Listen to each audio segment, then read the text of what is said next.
Louvado seja nosso Senhor Jesus Cristo. Hoje é dia 25 de maio, estamos na quarta-feira da sexta semana da Páscoa.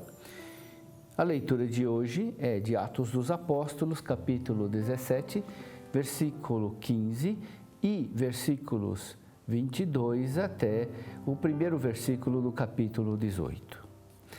Naqueles dias, os que conduziram Paulo levaram-no até Atenas. De lá, voltando, transmitiram a Silas e Timóteo a ordem de que fossem ter com ele o mais cedo possível, e partiram. De pé no meio do aerópago, Paulo disse: Homens atenienses, em tudo eu vejo que vós sois extremamente religiosos. Com efeito, passando e observando os vossos lugares de culto, encontrei também um altar com esta inscrição: ao Deus desconhecido. Pois bem, esse Deus que vós adorais sem conhecer é exatamente aquele que eu vos anuncio. O Deus que fez o mundo e tudo que nele existe, sendo o Senhor do céu e da terra. Ele não habita em santuários feitos por mãos humanas. Também não é servido por mãos humanas, como se precisasse de alguma coisa, pois é Ele que dá a todos respiração e tudo mais. De um só homem ele fez toda a raça humana para habitar sobre toda a face da terra, tendo fixado os tempos previamente estabelecidos e os limites de sua habitação. Assim fez para que buscassem a Deus e para ver se o descobririam, ainda que as apalpadelas. Ele não está longe de cada um de nós, pois nele vivemos, nos movemos e existimos, como disseram alguns dentre vossos profetas, somos da raça do próprio Deus. Sendo, portanto, da raça de Deus, não devemos pensar que a divindade seja semelhante a ouro, prata ou pedra, trabalhados pela arte e imaginação do homem.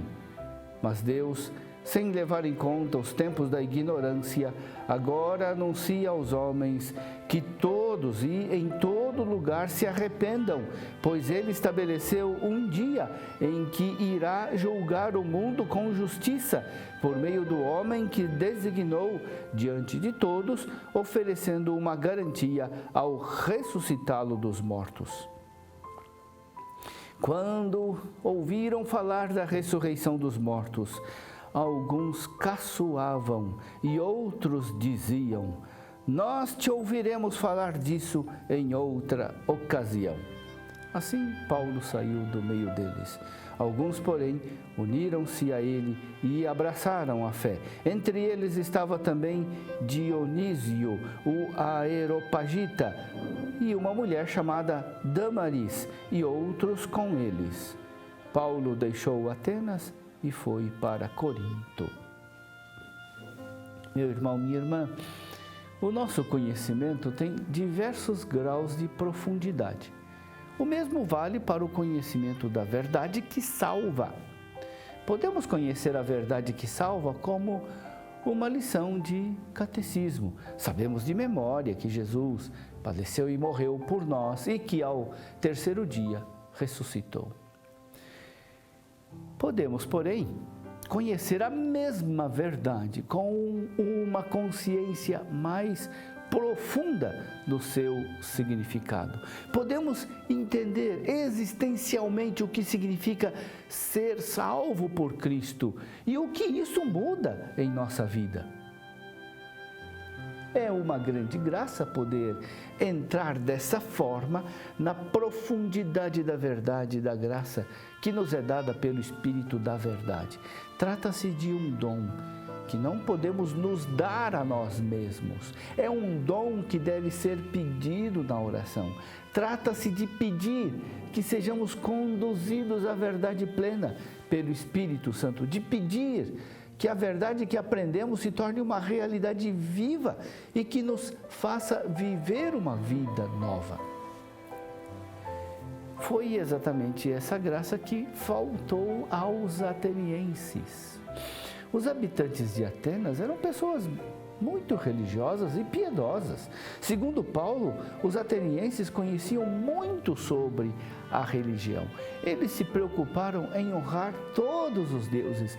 Eles, inclusive, tinham tido uma intuição muito boa. Tinham dedicado um altar ao Deus desconhecido. Os atenienses tinham intuído humildemente a própria ignorância em matéria de religião. Esse reconhecimento podia ser uma preparação para acolher a revelação do verdadeiro Deus. Eles, no entanto, precisavam não só dessa humildade, mas precisavam principalmente do Espírito da verdade, para poderem aceitar a fé de que o Senhor ressuscitou. De fato, quando eles ouviram falar da ressurreição dos mortos, alguns começaram a caçoar. Nós te ouviremos falar disso em outra ocasião.